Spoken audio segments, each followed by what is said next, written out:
Can AI really speed up your workflow without killing the fun? Today, we'll kick off a series from AI concepts to Unreal Engine. We will build prompts, generate concepts, and import into Blender. By the end, you will have a base mesh ready for the artistic work. For me, AI isn't replacing artists. It's the spark for quick concept and base volume.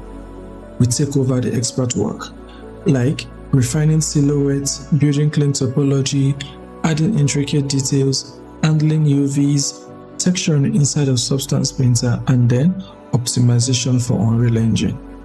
AI handles the grunt work, we own the creative vision. Whether you're a 3D beginner or a seasoned pro, this series teaches you to integrate these tools seamlessly and stay in command. Today, we're crafting a stylized, game-ready, and a production-standard African-inspired weapon. In a traditional workflow, concepting and initial blocking could eat up days. With AI, we slash that into hours so you can dive straight into the fun parts like detailing and refinement. Let's start with ChatGPT to craft prompt for ImageFX. Why? It adds technical flair for readability in 3D conversion. I'm not trying to get pretty, I want to get readable image for 3D conversion. One object, clean background, and a strong silhouette. This is the prompt I used. I'm going to leave it in the description so that you can have access to it.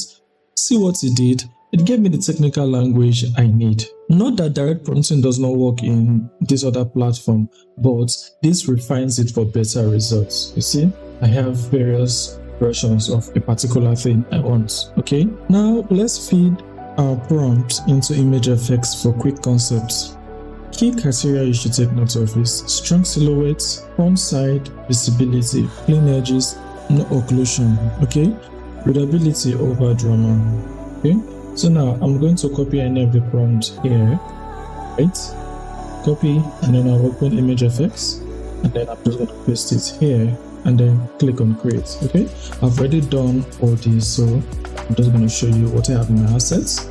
So yeah, while I was going through each and every prompt, I got all of these, right? And then among them, I decided to use this particular one because I kind of like how it looks, and this is the prompt I use for it. Okay, I'll also leave this one in the description if you so much want to do the same thing I did. Okay, so I'm going to have this in the description so that you can have access to it.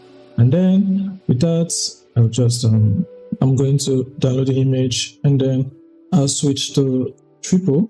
Okay, now Tripo is no longer free, except if you want to use the older models, right? But if you want to use a more latest version that does pretty well, it's no longer free, because when you finish creating your 3D assets, it will ask you for subscription. Okay, this was what I got when I used the older version of Tripo. So you see, I can export this, but nah, this is not good.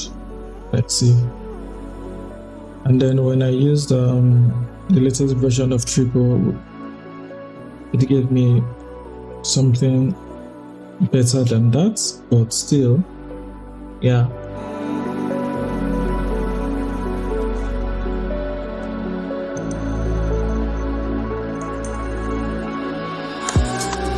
Yeah, see, it does not work to tell me that I'm subscribed to unlock method export. Okay, so there you have it. Now if we switch to Meshy 6, Meshy 6 also gave me something very, very beautiful, but same thing with Tripo. I can no longer export from there's whole over here and some other sets of wonkiness. Let me try to download it. I'm to go to Pro. Okay, you see, I can't export. So the one I actually used was Hunyuan 3D, and this platform is Chinese. All you have to do when you open Hunyuan 3D, you click on this translate here, and then click on Chinese, and then click on English. It's going to translate to English for you. So yeah, this was what I used. But there was an update for a global version of Hunyuan 3D, which is this. This is just automatically English, not into transcription and the likes, just straight. So you can just okay, let's just do it. Let's import our image.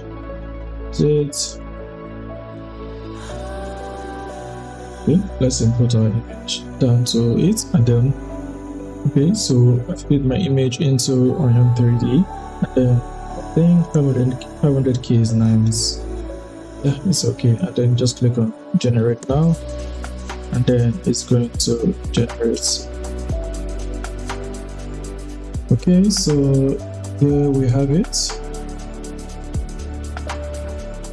You can see it gave us a very nice mesh. Okay, in a way this might look good, but this is what we call a ghost mesh. Volume, yes, but its topology sanity, I think this is very well manageable. So we're going to do this inside of Blender, because see, if I switch to the texture preview, you see terrible texturing. Okay, so we are going to do our texturing inside of Substance Painter. All right, let's get our hands dirty. We can download this. We can download this in GLB or OBJ format, as the case may be, or FBX, whatever format you prefer to do. I'm just going to download GLB. Okay, when it's finished downloading, I'm going to open Blender.